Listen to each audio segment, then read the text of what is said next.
this is Hayden Obey, and you're listening to Master of One Podcast. You can see my work at hkobey.com.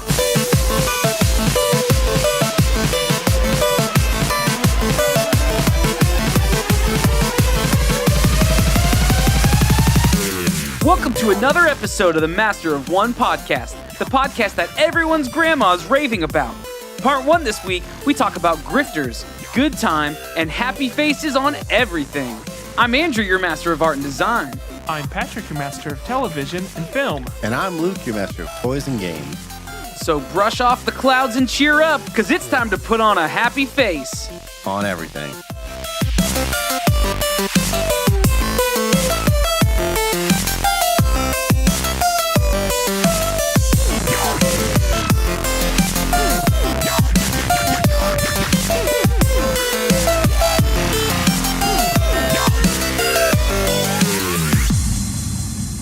We like to kick off every episode by going around the table, which is where we talk about something new, fun, and noteworthy about our weeks. Luke, why don't you kick us off? Yeah. You're ready. You want to hear something crappy that happened this week? Literally always. I'm going to show you, and then I'm going to explain to our friends listening.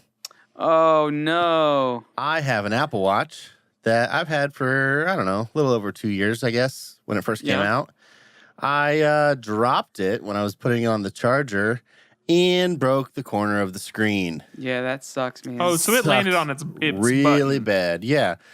Here's the good thing. When Apple Care expires, to replace the screen, it's only $270 for the watch edition. Let's get a new one. Yeah, right? Gosh. So that was my week. That sucked. Wait, but it works. It's just crap. Yeah, it works, but It it's just looks a matter like a of time garbage before heap. Like, he pieces. may as well be a Water homeless. resistant. Yeah, it may as well be a homeless man. Right? Yeah, because, I mean, it's a That status seems symbol. offensive to homeless people. That's true. I would Well, never want to that's look like mean. Luke.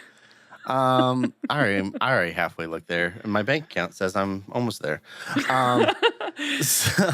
But That's not funny because it's true. We laugh to keep from crying. We laugh through the pain. yeah, so that stunk. So if anybody knows how to replace an Apple Watch screen and wants to do it super cheap, just let me know, and I'll let you try it. Other than that, I got some. So Gen Con, right? I talked about Gen Con. One thing I picked up at Gen Con was some new figures for our D&D game. I picked up a whole bunch of like little skeletons and knights, and so I've been painting them, and they're pretty awesome. Hey, yo. Yeah. So Wait. What is it holding? Is it leaning against a lamppost or is that a weapon? it's like a staff with two-handed? some skulls on Oh, it, okay. and it's like Oh. a banner kind of thing, I guess. And this guy is like crazy, kind of like Aztec. Do you have any minstrels? Minstrels? No, I don't. Yeah. I think you should get some. I think that would be fun. And then, like, you could incorporate them. And then whenever I get to play with you guys, I could just play your minstrels Yeah, okay. and occasionally write songs for you as you journey through So the... you want to play a bard character is what you're saying. No, 'Cause I that's want to be a basically what- minstrel. That's what a bard Would you does. prefer to bike through, cycle through the countryside? What? Yeah, minstrel cycle. I don't. Where are you going with Okay, Oh my I gosh, got it. what an idiot. Yeah, that's a great joke, man.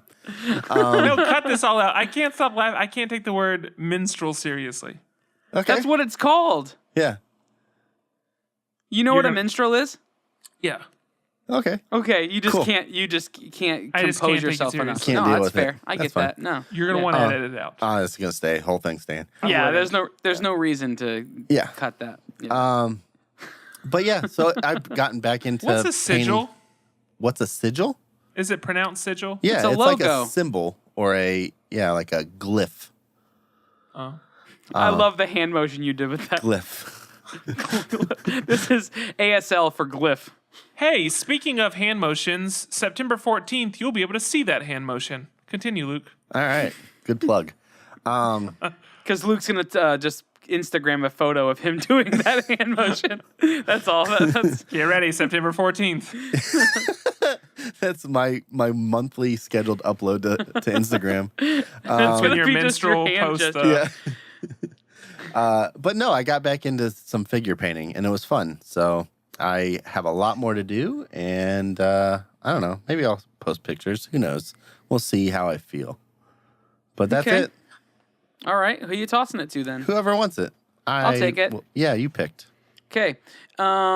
So a couple things. One, it's been crazy. I live in Texas, for those of you who don't know, and this weekend was crazy. The weather, the hurricane, it managed to miss us. We got obviously some hits of it. We're 2 hours almost directly east of Houston, and Houston by far has gotten it the worst. I've seen videos of car dealerships, like a Ford dealership that has whole cars completely submerged in the flooding. Like that's a lot of flooding. Yeah. We're about 2 hours west of that, and we got a lot of rain, a lot of wind, and there's been some, a little bit of damage, but it's not anything crazy. But it's amazing how many people who you had no idea knew where you lived come out of the woodwork when there's a thing like this. Because I just got hit up like crazy on Facebook and my phone, just like, hey. Thinking about you guys, everything okay? I'm like, I haven't talked to you since third grade. That's New exaggerated. phone, who dis? New phone, who dis? Did either Luke or I check on you? No, you. In fact, I'm pretty sure you didn't even know that was happening, Patrick, until someone else on the Slack channel asked me how I was doing. So the funny thing is, I said this in Slack. I made it a point not to watch news, and that includes weather. I just don't I'll get worried. You never know when Game and of Thrones is going to pop up somewhere and spoil something. Man, the weather people are notorious for dropping spoilers. Yeah. So it's going to be cold this weekend, but not as cold as that ice. Oh, it I almost said a thing. Emotionally affects me too much, and so I can't watch it. I don't pay attention. So I was doing some work for Andrew and you. I was obviously just talking to our listeners, and I see that. And it had a due date of Sunday, and you made a comment about there being some severe weather, some bad weather coming through, and I just thought that's Texas. They get hail every now and then and whatever, and they're just prepared. And it wasn't until another day after that someone in Slack mentioned the hurricane, and I totally didn't realize it was a hurricane. I just thought you had some bad storms moving through. Yeah, no. I didn't know it was a thing. Recovery efforts that will go on into the years based on the damage of this hurricane. So anyway, we're fine. We my power never even went out. I rented on pay-per-view the Mayweather McGregor fight, and a bunch of people came over and watched it. And meanwhile, 2 hours east of us, people are losing their entire lives. Not literally. I think only one person has died thus far. But anyway, so that's all. Did you see Austin's the city of Austin? Their tweet they put out. No.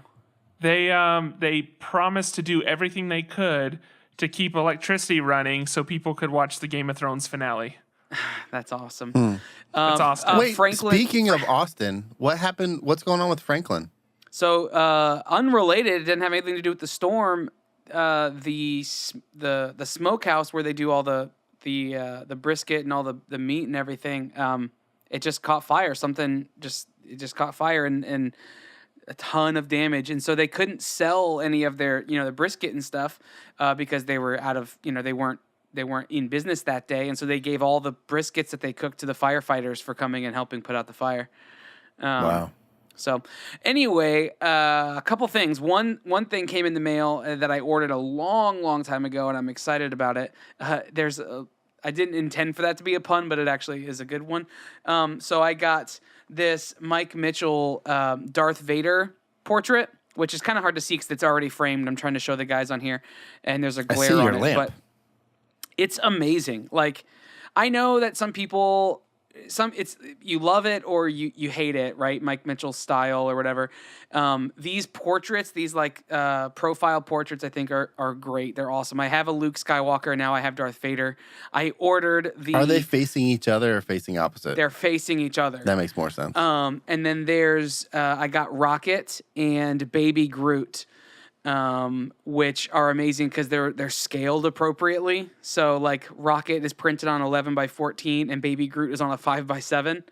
And he was expensive for a 5x7. He was pretty expensive. I picked up Baby Groot as well. That was I've got this thing where if Mackenzie says she wants something, because it's not very common, I just go ahead and pull the trigger because it's an excuse for me to get more stuff into our house. Yeah. And she saw the Baby Groot and loved it, so we picked up one of those as well. I think it was only $35, but still for a 5x7, that's pretty expensive.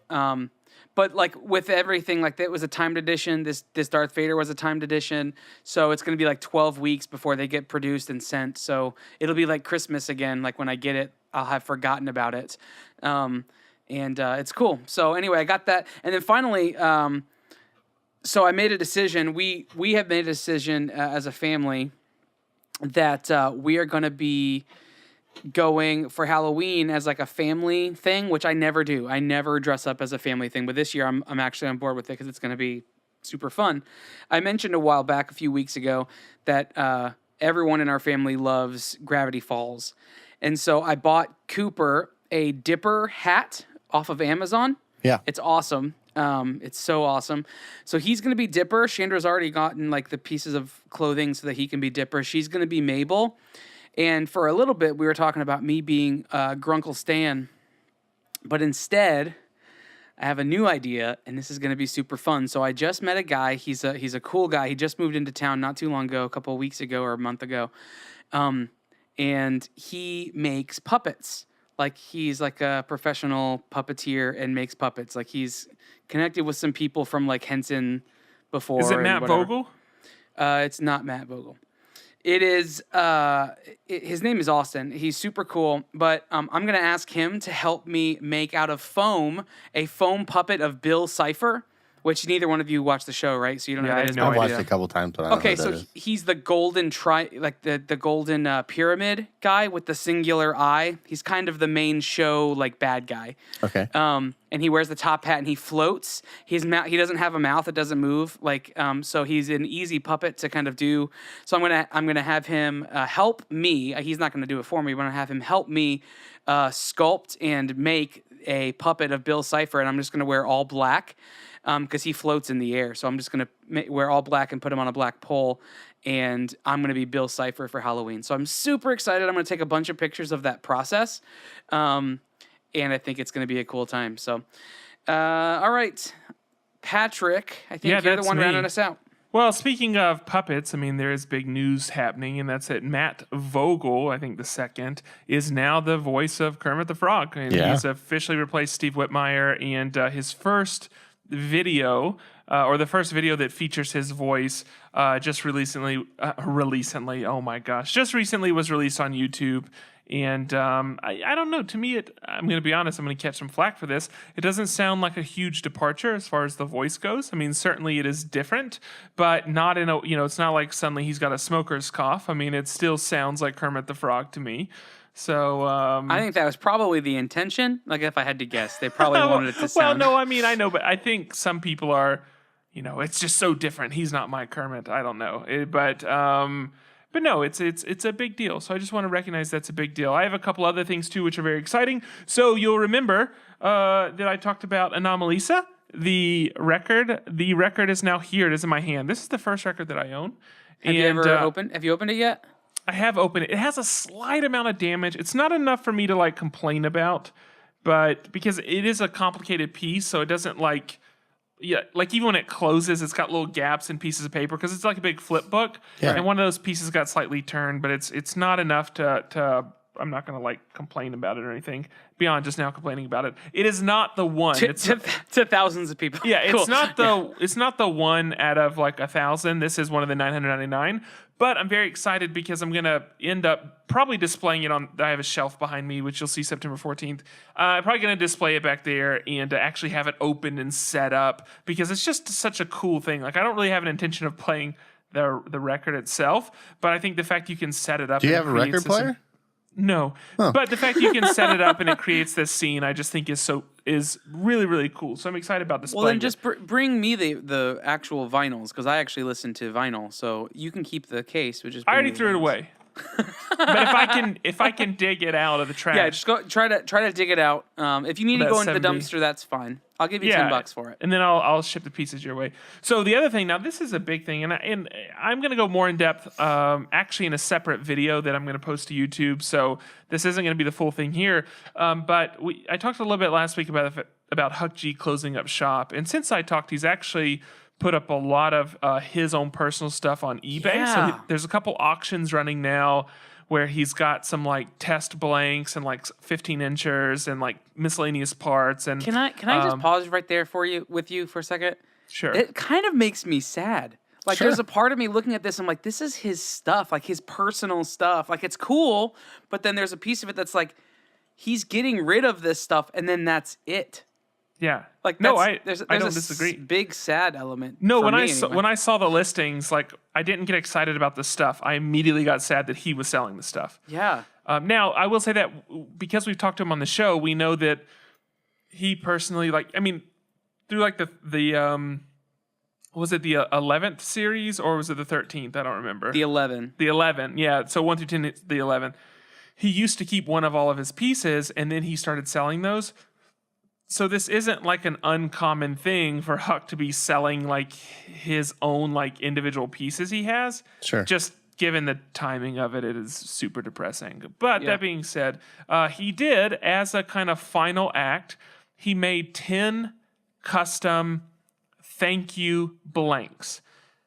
There are only 10 of them. He said it's like the custom piece that represents an end of an era. He put them on his site.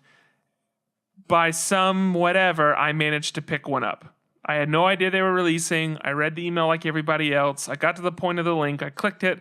There was one available. I bought it. It came in. So I have this glow-in-the-dark, 1 of 10, like final thank you blank.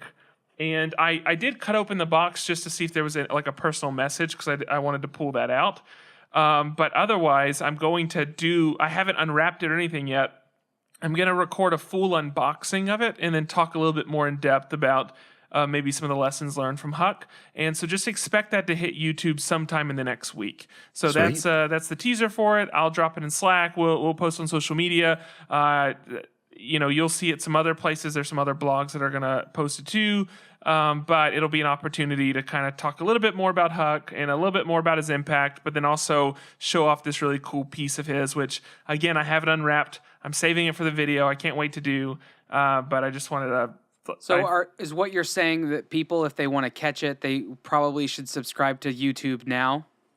Yeah, I mean, absolutely. That would be the way to know about when it happens and not miss it. So you go to yeah. youtube.com, search LF1 podcast, and you'll find That it. or check show notes, check website, all that kind of stuff. It'll be all over. You'll be able to find it. It's in our Instagram profile. It's like all over the place. But the point is, that video is coming this week. It'll be an unboxing of this, 1 of 10 toy. And my guess is, well,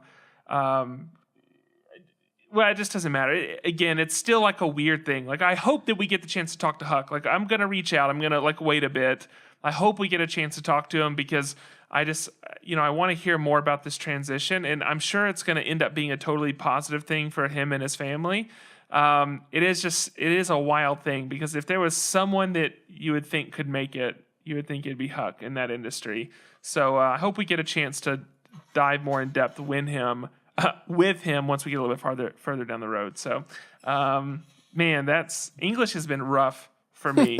Hey, the good news, Patrick? What's You're not that? being graded anymore. Thanks. You're not in school. Good point. Yeah. I so mean, you know what? I'd give you enough, but my grade is arbitrary, so it doesn't matter. Thanks. Move on. Okay, well, I think that's it for our Around the Table. That means up next, Master Categories. Every week, we draw tokens to find out exactly the categories we're going to be talking about. Then we pick our topics based on those randomly drawn categories. Really? That's how it works, Patrick. Can you believe that? Yeah. How many episodes in are we? Like 200 and something? 8,000, I think, is close We to the are, number. yeah, more. 208,000 episodes, and we finally figured out the format. Congratulations, everybody. And so, Patrick, you took us to the end, so why don't you take us at the beginning? Yeah, that's perfect. So actually, I had a chance to see, Andrew, you're not going to believe this. I saw a lot of TV and video this week. I cannot believe that. crazy. I made it through the entire season of Girl Boss. She's whiny Did and I annoying. oversell that? I just No, need you to didn't know. at all. Okay, I good. made it through the entire season of The Handmaid's Tale. And let me just say this: for Halloween, if I can find a group of 20 people to dress like handmaids with me, that would be. I can't Why imagine would a you more dress fun up time. like a handmaiden? Go to the Gothic castle. Yeah, well, yeah. And then I also got a chance to see the movie Wind River, which was Okay, is it Wind River or Win River?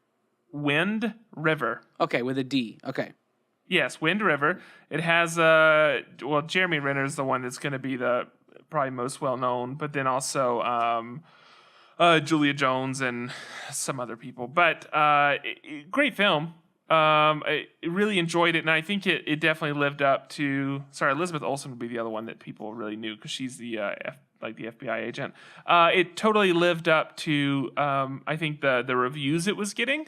It's really slow. Sounds bad, but it's really easy pace, and then all of a sudden it's like goes from 0 to 1,000, and it's the ending is pretty like it. It's hard not to feel things. Like it's a pretty heavy movie towards the towards the end of it, but it was really good to watch. I enjoyed it. But there was one other film. This film's called Good Time. Now I actually talked about this preview when I was talking about some of my favorite like upcoming movies for the year. Yeah. I mentioned Good Time. So if you've seen the preview, it's like all this like neon lighting and like these really up close shots and fast cuts, and It's gritty, right? it absolutely gritty. Like it looks seedy. And it has Robert Pattinson in the film. That's going to be the person that everybody recognizes. And all you know is that the preview kind of says something about a brother that's in jail and this other brother like racing against the clock to get him out. That's kind of how it's presented, and that's what you're left with. And so I got a chance to go see the films. Really, for me, surprisingly, Chattanooga had a theater screening it. They had one theater showing it and only one showtime a day. And got a chance to go check it out. And let me just dive in. So there will be spoilers in this. This doesn't seem like a film that spoilers really matter, but I am going to talk about potentially, something you may not know about. Now, that being said, this probably has the coolest title package of any film I've seen this year. And maybe any film I saw last year either. It's this very, very, you'll need to find the sequence, but basically it's like the whole title is broken out into these like vertical lines. So it starts as a solid shape, and the lines, and I'm trying to represent this for Andrew, the lines slide apart, revealing the two words, and it looks super sick, and That's it's in sweet. neon, and it's the music that matches is great. So the soundtrack for the whole movie is this like 80s future techno, like that's how I think to describe it. Like, so think like Kavinsky or something like that type of sounds. And again, they incorporate neon all over the place. Like even when they're not in an environment that has neon, they find ways. So at one point there's a bank robbery, and when there's one of those like little like powder bombs they put in the bank bags to mark all the notes. When it goes off, it's like this neon color that coats everything, and now they're like covered in neon again. So they find ways of incorporating this feel all throughout the movie. The movie is gritty, but to the point where it felt like it was underexposed and they tried to gain up all the shots. Like it didn't feel like, how do I say that? Like it almost felt like noise, and it almost felt like artificial noise, as opposed to like the way, because typically film handles low light very well, where digital. Wait, am I saying that backwards or no? Let me You have not to make finish. that statement, Okay, because I was I may say that backwards. But the reality is, it felt like it was underexposed and it got gained up, and you got that noise over all the film. So there were parts of the film that kind of, when I saw it, it didn't feel like a vibe as much as like maybe somebody messed up. So it is very gritty. The other thing is Someone forgot to turn on the lights. yeah, exactly. Like they set up the whole scene and then shut out all the lights and then filmed it so you couldn't see anything. And then they tried to gain it up so you could. That's what it felt like at times. So awesome sound, neon everywhere, gritty, but not in like a natural necessarily feeling way. Lots of very close-up shots. I cannot say that enough, to the point that not that I was getting nauseous, but I needed a break from it, because whenever you have anything that's close up, there's going to be a lot of micro movements to keep up with it. And so because of that, the background is just always a blur, like to keep up with the subject. And so it is really intense just trying to watch the camera work. And then you get a lot of cuts or whatever. So heart-pounding moments. I mean, there were some like moments where like, oh, dude's going to get caught any second, or they're going to jump out. So there's plenty of on your seat stuff. So as far as like setting all these moods in whatever, I mean, they do a good job of creating something that's heart pounding. It feels seedy, but not that it's showing anything bad. It's just like the lighting and the mood is doing that for you. Now, as far as the story itself, this is what is tough for me, because the movie's been getting great reviews. People are calling it Robert Pattinson's breakout role and things like that. Not Twilight? Well, I think into actual good movies. I don't know. I don't know how you want to consider that. You But just Did drawn you a guys line in see the the sand, Lost my City friend. of Z? maybe I should say it's like the role of his career or something like that. What were you saying, Luke? The Lost City of Z. Was he was in that? Lost He City was of in Z? that. I haven't seen he the was film yet. excellent in I it. know that's an Amazon release, and I just haven't Yeah, seen he it. was good in it for sure. No, they're calling this like the role of his career and all this kind of stuff. There isn't really I don't know how to say this because it's going to sound weird. I heard it put a good way. It's a slice of life. It isn't necessarily a story, and you aren't really sure. I mean, it is a story. You aren't really sure what point it's trying to make, other than you just followed someone for a couple yeah, days, and that's there's the not end. a clear beginning and end.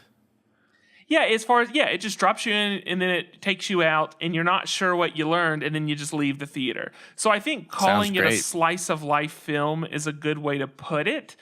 But it's weird to see something, and there are some tough scenes, some tough stuff that happens, but you're not really given a like any type of lever to process it, And you or don't know any why type you of care or if you care.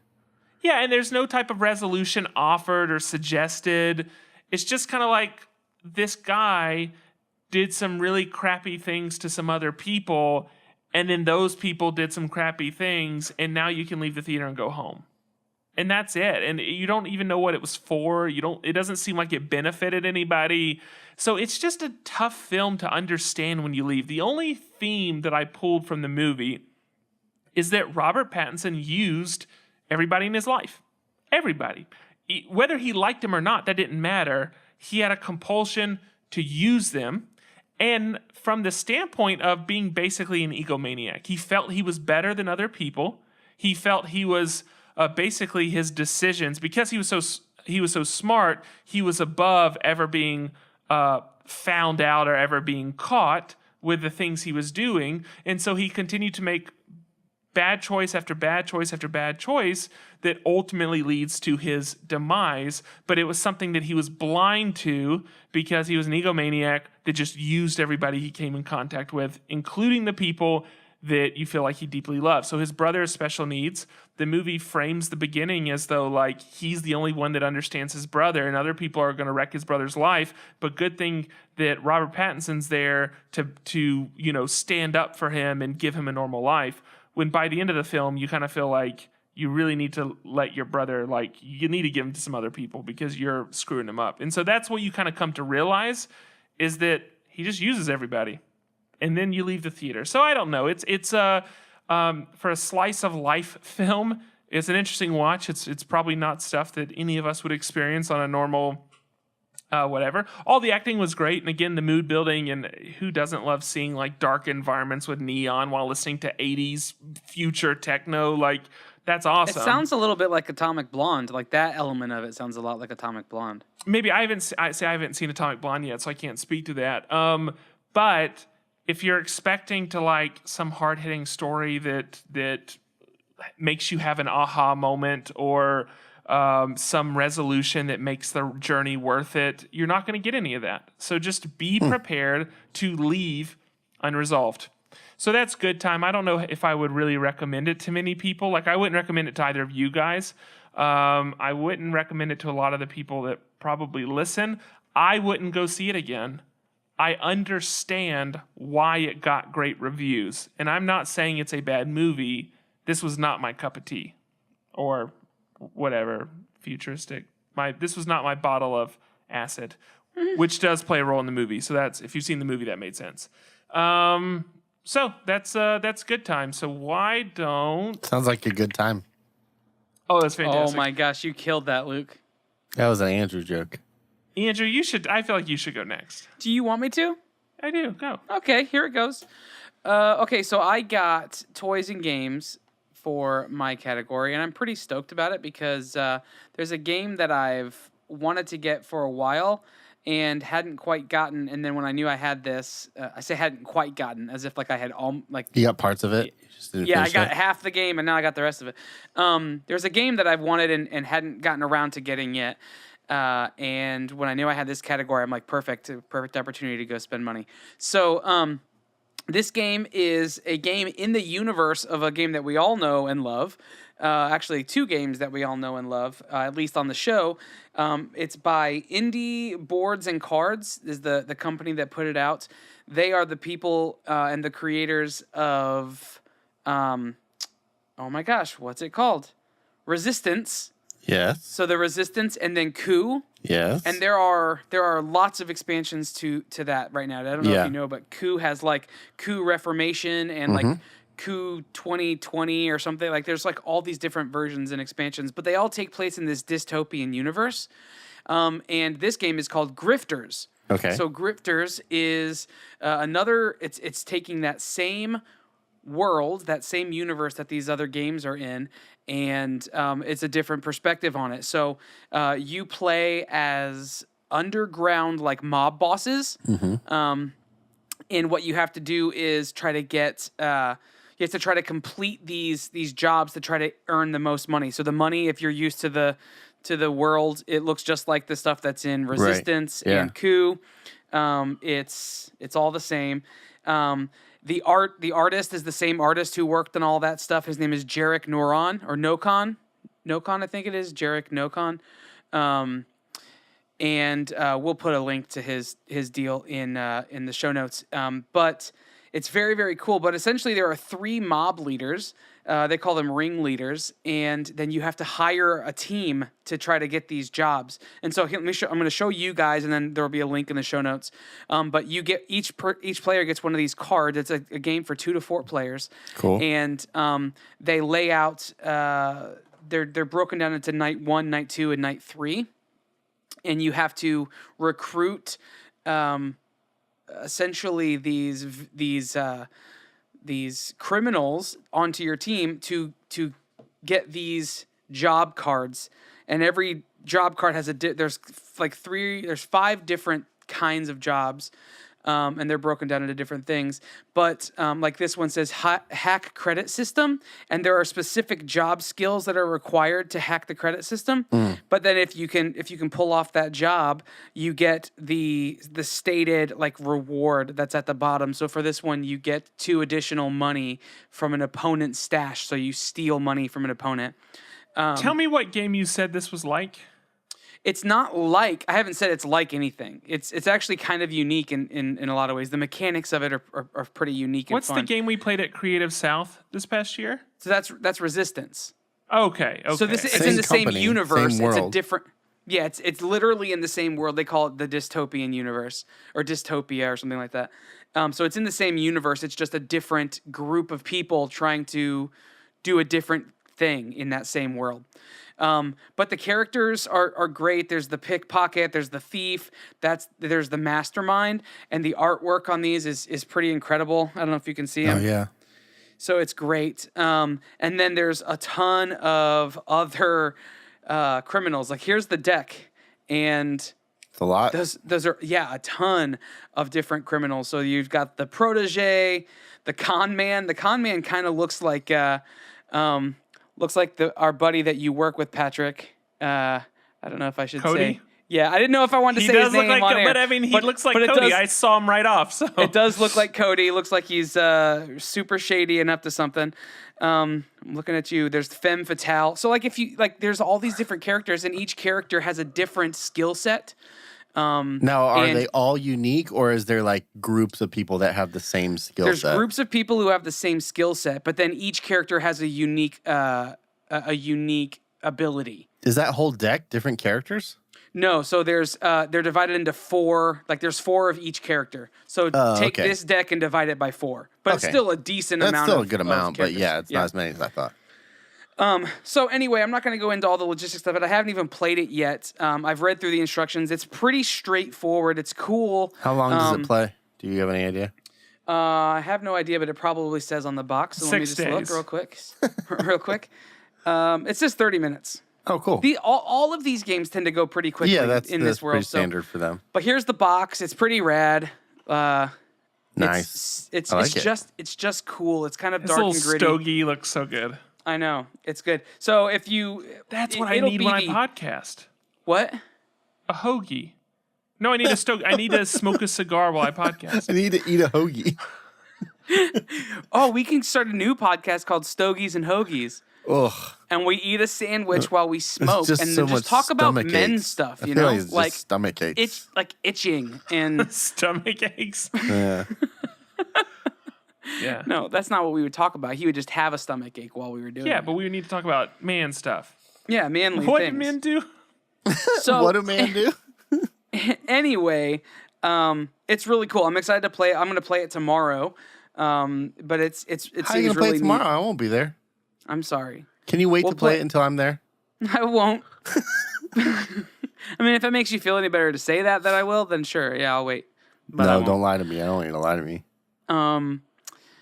So anyway, I would go pick it up. It's a cool game. If you've played the others, Resistance. If you haven't played Resistance, play that. That's kind of like a good entry level. Actually, Coup is a good entry level, and then Resistance, and then Grifters. Grifters seems like it takes it a little bit further. Some of the elements are a little bit more involved. Sure. Coup is pretty pretty baseline. It's fun, and each have their own kind of gameplay and mechanics. So that's neat. So Also, if you haven't played the board game The Others, that's a good one too. okay, This is just a separate thing. Made by Okay, Cool cool. Mini or not. Just It's a good game. Horror game. sweet. All right, that's it for me. Luke, round us out.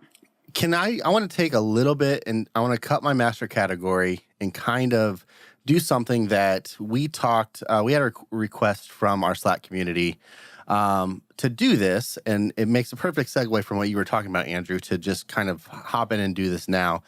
Gabe Barletta asked us if we would kind of give a breakdown of board games that we're playing, of what we recommend. And so I want to do that right now. Maybe each of us can take like 5 games that we like and give a recommendation. Now he said he wanted games that we own. So what are some 5 board games that we own that we would recommend for people to play? So I'll start. One I talked about last week is Unearth. It's a brand new game, kind of worker placement. You can listen to last week and hear more about it, but that game is awesome. The other games I would recommend would be Campy Creatures. We've talked about Campy Creatures. We talked to the guys from Campy Creatures, Maddox, and I was hanging out with Kyle at Gen Con, and that game is fantastic. That's a good pickup. Epic Spell Wars, Battle Wizards is a card game. I think we talked about it a long time ago, but it's a card game. Everybody plays a wizard, and what you do is play a spell. So you lay down up to 3 cards to make a spell, and you kind of attack the other players that are also playing wizards. And whoever's the last wizard standing wins. That's a really fun party game. It's a little off color and irreverent, but it's really fun. Sea of Clouds is another great game by ELO. You play pirates, and you have to collect rum and treasure and money. That's a 4-player game, is really fun. And then last but not least, one game that has made a resurgence for me that we played, I think we played it. It's called Skulls. Yeah. Yeah.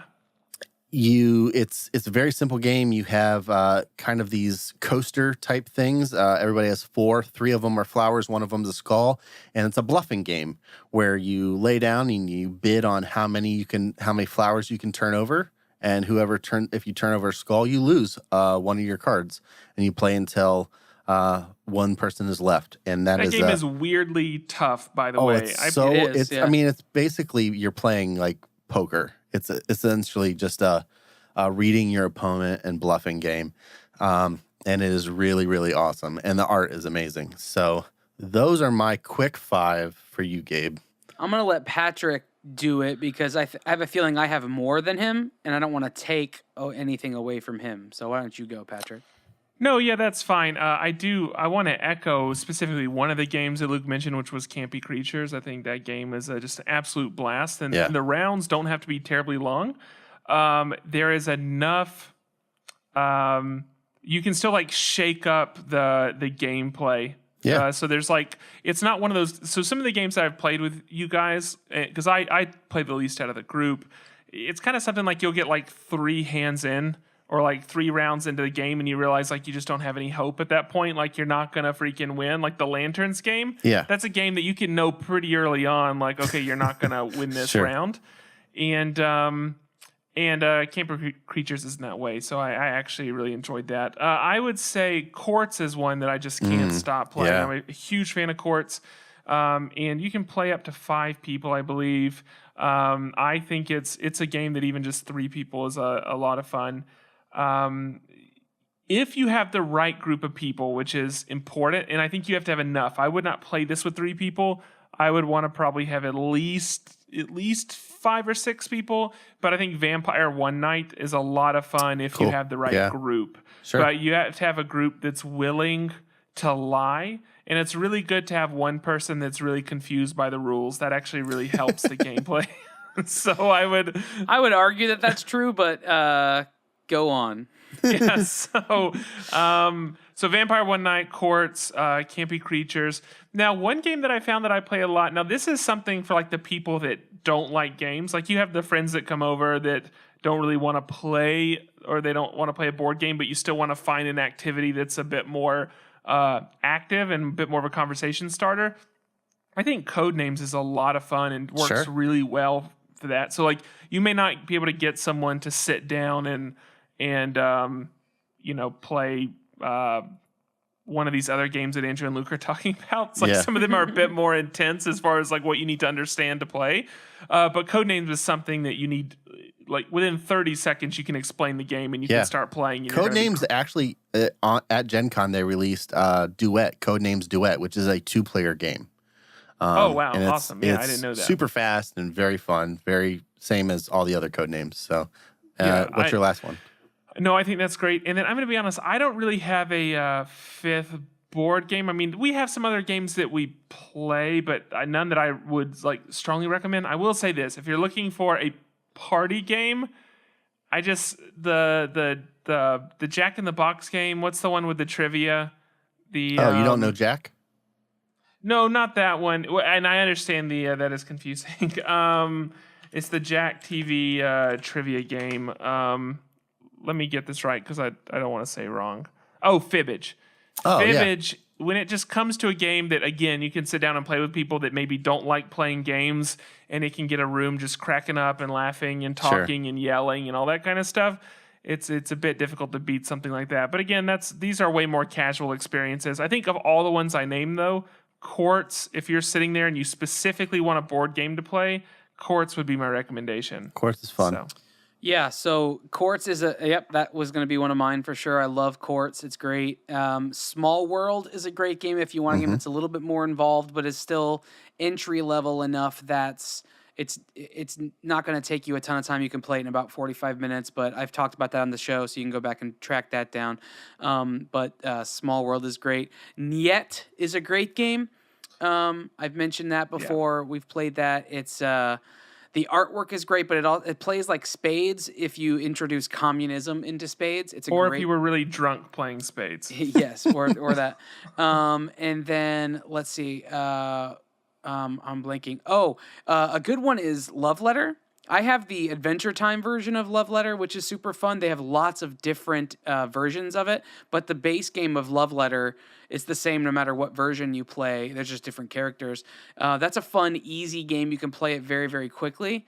And then a family favorite for us, and it doesn't have to be a family game, but if you have younger kids, it still works for, but it still introduces a level of luck and strategy, is King of Tokyo. I mean, Sure. King of Tokyo is a great one, and I think the ones that I just mentioned, other than Yet, are mainstream enough that you can get the base versions of those games at like Target, I think, at this point. Yeah. Sure. So pretty easy entry to it. And some of those are board games and some of those are card games. So King of Tokyo is a very good one. Oh, I would it's a say really fun that's- game for all ages. I mean, me and the boys love Yeah. that game. So yeah, but that was cool. Gabe, thanks for asking about that. If anybody else wants to know any of that stuff, like it might be fun to do movies or TV shows or something like that. So if you guys want to hear more of like the stuff that is like quick and easy that we recommend, let us know. Can I also put down, like, can I put out the idea here in front of God and everyone that maybe we could just do these kind of requests, do them on like a special YouTube video that's just like a 10-minute YouTube deal where we actually have the games in front of us and show what we like about them. Yeah, that's cool. But yeah, good idea, Gabe. So thanks for asking. My category, I had art and design, and it got, you know me, it's not really easy for me to think of that stuff. But luckily, Slack again was here to help. And our friend Hayden Obey launched actually today, as of recording, his new website, Happy Faces on Everything. Now, if you remember when we talked to Hayden, he is a designer and illustrator who has done a ton in the Skillshare community. Actually, most of his income was coming from that. Well, he launched Happy Faces on Everything, and what that is a website that he is completely running that is giving tools and tutorials and articles to designers to help improve illustration, help improve other skills. And it's a lot of what he was doing on Skillshare, but it's now controlled by him. He's able to do a lot more and do a lot of things that he wants to do and have the freedom to kind of make it his own. So if you go to Happy Faces on Everything, you can check it out. There's a promo right now, So Happy, for 20% off. And man, it's packed full of a ton of stuff. I mean, he has such a catalog of everything he's done already. His stuff is super easy. He has stuff that's like 60-second tutorials, all the way to just absolutely way more in-depth Illustrator and Photoshop things. But he's a great teacher, very easy to follow. He's a fun dude. But yeah, it's cool to see this transition happening. I know Von Glitchka has done something similar to this, where we're seeing designers take more of an ownership of, or teachers taking more ownership of their platform and kind of going their own way to kind of cut out the middleman. And I'm wondering what you guys think, if we're going to see more and more of this. To me, it seems like a huge task to undertake. If you are a natural teacher, like Hayden, I think the content will always be there. He is just very much this is what I'm working on. This seems like something you might want to know, so I'm going to throw it out here so you know kind of what I do when I encounter these different problems. But with like something like Skillshare, you have just such a wide range of options. I'm wondering how you transition from that to more of a specific for a certain illustrator to kind of have your own store. So I don't know you guys' thoughts of if this is a trend that we'll see more of, or how that works. I don't know that we'll necessarily see more of it. I mean, I think we will see more of it, but it's not something that everybody is equipped to do. Sure. And you look at people like Von Glitchka, who is, I mean, he's a legend, right? Yeah. He literally wrote the book on vector art. And then you've got Hayden Obey, who is a natural teacher. He just has a knack for it, but he's also incredibly talented. I think you have to have both sets of those things. Now, fortunately, Von's not doing it on his own. He's got a partner who's working on this with him. Not to say he couldn't do it on his own. But I don't know that we'll see, like, if I decided to just go ahead and do this, like, I wouldn't have the know-how to do it. I would have to pull in a Patrick. I would have to pull in, people who have the experience and know-how outside of just doing their craft, because teaching is a whole nother craft, and then building your own platform for it is a whole nother craft. Yeah. I think that it's going to take someone special or a team of people to do it. Now, we might see more agencies come out with stuff like this, or teams of people, but I think Hayden is a little bit of a rare find. Yeah. Yeah, I'm glad to see it happening. I remember he posted this logo series, like all of the faces on all the different objects. Yeah. Literally the faces on everything. I remember him posting that in Slack, and I feel like it was a couple months ago. And obviously I didn't know what it was for at the time. Let me just say the work he's put together as far as this brand and the site and everything like that, really, really well done. And it feels very complete. I mean, it's definitely, it's obvious that he was very, very intentional with what he's done. Now, I don't know the full reasons for it. Like, I know that his stuff is still available on Skillshare, so I don't know if the idea is that Skillshare becomes more of an archive and that all of this stuff moves over to here, or if he's going to upkeep both. My guess is that he would transition everything over to Happy Faces, just like you said, Luke. So he does have complete control, and then certainly then you're not paying a percentage out to someone or whatever. Sure. But regardless of the reasons, the fact is he puts out great work. Yeah, and he has great tutorials. He's had, I think it says over 20,000 people have taken his courses, and he has all 99% and 100% ratings on all of his courses. So if you take a course on his site, then you're going to learn something. It's going to be good content. And, I think there's two pieces to it. I mean, if you do work that's design focused, then anything that's yours is an opportunity to kind of, step up and show out. The reality is that given our backgrounds, like we want to, or I should say this, like by him putting up a great product like Happy Faces on everything, that just further sets him up to be an expert in a field of graphic design or something like that, because he's shown that he can execute on that level as far as building a brand. So I think it's a really smart move for him to do. And then now it allows him to integrate, more types of other content. So I think it's awesome. I wish the best for him. And I hope people that will go and check out a course. And there's free courses on here too. So if you don't want to pay any money, but you just want to get to know Hayden a bit better, then there's free courses to check out. Well, yeah, that's what I was going to say. He is we've already said it a couple times, he's an excellent teacher, and he's definitely in his wheelhouse. So if you go to happyfacesoneverything.com, one of his courses, Make Paths Fast and Easy, it's a free Illustrator class that you can go and just sign up for and just see, what he's like. And if you like his stuff, if you like his personality, his teaching style is very accessible to anybody. So yeah, check it out. It's He's really so nice awesome too. Yeah, we had him on the He's a good podcast, dude. episode 59.2. So this was back in February. We had him on the show. Mm-hmm. And Real we've question: Is he not Australian? Is he Canadian? Yeah. Okay, Yeah, I think he's I was like, all right, I Well, couldn't we remember if talked he was to him- Canadian, but he definitely acts Canadian. I want to say he Because was of the living in nice- Toronto when we talked to him. And he Yeah, remember remember him he and came down Blake? with jetpacks for Creative yeah, South. that was what made me remember that he's. So we've had him on the show. We've seen him at Creative South, and he's just one of those guys you want to get to know. He's a solid I mean, dude for sure. super cool dude. Yeah. Awesome. All right, is that everything? Yeah. Okay, cool. Well, then that's it for this episode. Thanks for tuning in. You can find all of this stuff, the goodness that we talked about, links and everything in the show notes. Go to mf1podcast.com. There's a ton of stuff you can do while you're there. Check out the archive. There's so many incredibly cool people. You don't want to miss this week. Thursday's episode is going to be a killer one. We dive deep with Matt Taylor from across the pond. So Sounds you're like going to really want dark foreshadowing. It There's got a going to little, be murder.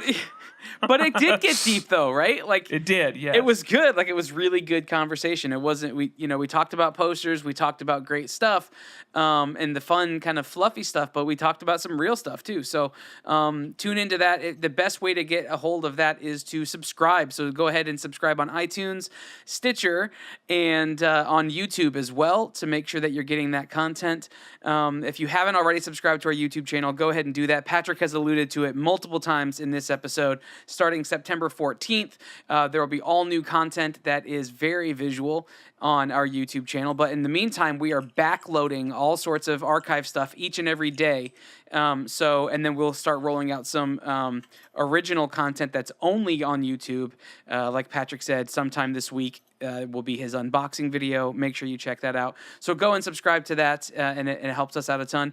And then after you've subscribed on iTunes, leave us a rating and a review. It helps us so much. It doesn't cost you anything, and we will read it on the air. We have always held good on that promise, right, Patrick? Absolutely. And this week we have a new review from I Am Redicus.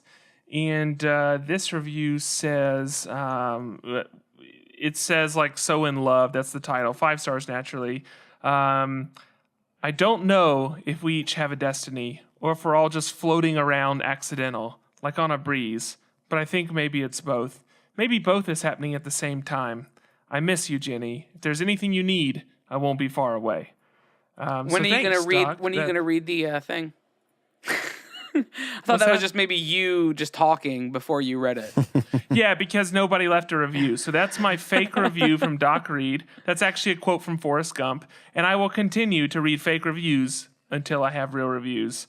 That's just what's going to happen. So I'm not going to leave this area blank.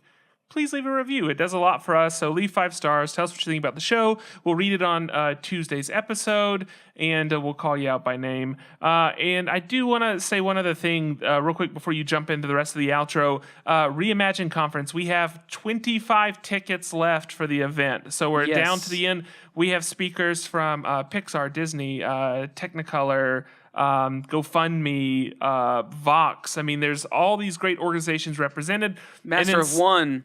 And then as far as some of the talks, Business of Design, Brutal Honesty, Unlimited Revisions, let's see, I like that, Growing Roses in Your Pile of S-word, because we don't cuss on this show. Pile of S-word. That's right. And Pile more. of sword.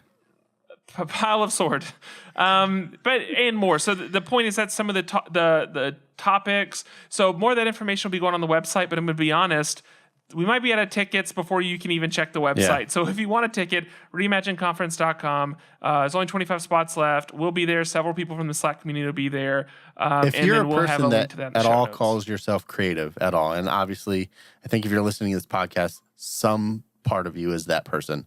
It is worth you trying to figure out how to make it happen to go, because it will it'll invigorate you. It'll give you ideas. It'll make you question things you do and change maybe things you do to help get yourself where you want to be creatively. It's a crazy awesome and experience. Professionally. Yeah. Yeah, no, exactly. The fact is, like, the price, whatever it costs for you to, hitchhike or fly or bus yourself out there, whatever it costs for the ticket, the hotel, I promise you it is such an insignificant amount of money in comparison to the investment you're making in yourself and how that's going to pay off, now through, the rest of your life. It's just going to make such a huge difference. At least 2018. It's no amount of money, really. I think this is important to say. It's just a public service announcement. The time, there's an optimal time frame, a window to purchase airplane tickets that is like the lowest cost. We are in that time frame. You've got the next couple days to purchase flights to out to Costa Mesa to join us for Reimagine, and it will be literally the cheapest you can possibly get it. If you get it now. If you get it in the next couple days. Yep, because otherwise it's just going to start creeping back up. So we've hit the low point, and it's going to start moving back up. And so you are right in that sweet spot. So now is the time. An added incentive, if you go, you'll get to be a part of the Master of One meetups. You'll get to be a part of us playing board games at night and where we go and eat and all that kind of stuff. Like It's going to be a good time. Yeah, it is a lot more. Like there's going to be 12 awesome sessions and awesome talks, and it's going to change your life. And then on top of that, you get to chill with us for 3 days. So Win-win. And we're not even going to charge you for that. Well, yeah, we won't charge you for that. If you just say that you listen to the show, we won't charge you for that. You might be asked to like pick up dinner or something, but that's it. So other than that, I think we're all over the social media. Just search M of One Podcast. Connect with us on there. You can support the show on Patreon as well. Go to patreon.com/M of One Podcast and help us out. Throw a couple of bucks into the old proverbial bucket. For $5, it gets you to blooper level, and we send out some extra content to you, and you get to be a part of our special Slack channel. Speaking of Slack, join us in the community. It's a great place. We have we're pushing like 250 people inside the community. Join us in there. It's great time. mofonepodcast.com/Slack. But for now, we're going to get out of this, Jones. I'm Andrew. I'm Patrick. I'm Luke. Peace out. Bye. Hold on to butt.